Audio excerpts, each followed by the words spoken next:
ડીસા નગરપાલિકા દ્વારા જૂના વાહનો અને ભંગાર માલ સામાનની જાહેર હરાજીનું આયોજન કરવામાં આવ્યું હતું, જેમાં મોટી સંખ્યામાં વાહનો અને ઇલેક્ટ્રિક સાધનોના નિકાલ માટેની પ્રક્રિયા હાથ ધરાઈ હતી।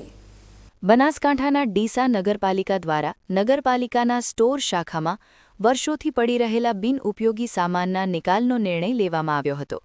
આ અંગેની જાહેર હરાજી આજે સવારે 11 કલાકે હાથીખાના ખાતે આવેલા સ્ટોરમાં રાખવામાં આવી હતી। નગરપાલિકા દ્વારા કુલ 22 જેટલા વિવિધ નાના મોટા વાહનોને હરાજીમાં મૂકવામાં આવ્યા હતા, જેમાં Mahindra TUV, dumper, fire fighter, અનેક ટ્રેક્ટરો, છોટા હાથી, રિક્ષા અને રોડ સ્વીપર જેવા વાહનોનો સમાવેશ થાય છે। સૌથી વધુ અપસેટ પ્રાઇસ 2 ડમ્પરની 4.95 લાખ રૂપિયા નક્કી કરવામાં આવી હતી, જ્યારે મહિન્દ્રા ટીયુવી અને મોટા ફાયર ફાઇટર માટે 2.47 લાખથી વધુની કિંમત નિર્ધારિત કરાઈ હતી। વાહનો ઉપરાંત નગરપાલિકાની વિવિધ શાખાઓનો બિનઉપયોગી ભંગાર માલસામાન પણ હરાજીમાં વેચવા કાઢવામાં આવ્યો હતો। આ ભંગાર સામાનમાં જૂની સબમર્શિબલ મોટરો, કંટ્રોલ પેનલ બોર્ડ અને 25 રૂપિયા પ્રતિ કિલોના ભાવે લોખંડનો ભંગાર સામેલ છે। ઇલેક્ટ્રિક ભંગારમાં પંખા, ઝેરોક્સ મશીન, એસી અને જૂના સીસીટીવી કેમેરા જેવી વસ્તુઓનો પણ નિકાલ કરવાની પ્રક્રિયા થઈ હતી।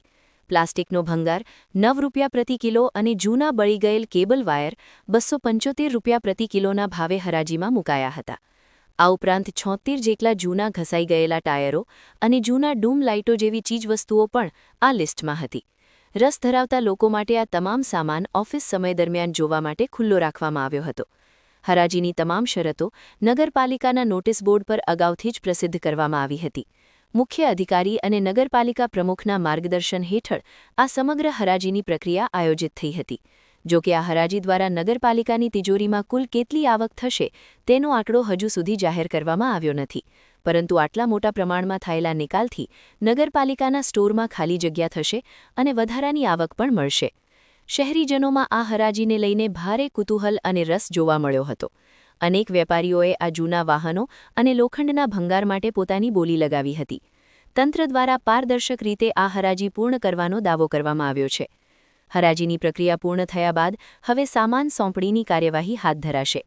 તમામ સામાન જે છે ત્યાં જે સ્થિતિમાં છે તે મુજબ વેચાણ માટે રાખવામાં આવ્યો હતો। નગરપાલિકાના આર્થિક સ્ત્રોત વધારવા માટે આ પ્રકારની હરાજી સમયાંતરે કરવામાં આવે છે। આજના આયોજનમાં અપેક્ષા કરતાં વધુ પ્રતિસાદ મળ્યો હોવાનું સૂત્રો જણાવી રહ્યા છે।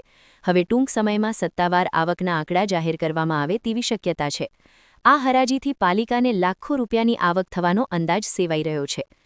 નગરપાલિકા દ્વારા હાથ ધરવામાં આવેલી આ હરાજીથી વર્ષોથી જમા થયેલા ભંગારનો યોગ્ય નિકાલ થયો છે અને હવે પાલિકાને તેમાંથી કેટલી આવક થાય છે તેના પર સૌની નજર છે।